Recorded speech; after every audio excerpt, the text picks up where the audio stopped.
Kaya minsan mas magandang may ganun. Okay? Alright. So, yung kung tuldok sa ilalim, magiging O. Tuldok sa itaas, magiging kaya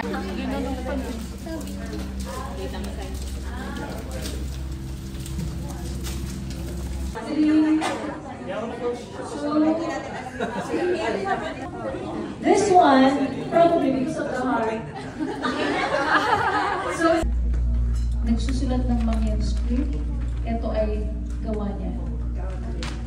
So, this is in Mangyan. Ang puso mo. Mag-partner yan. Lyrics ng isang song na ako nilikha.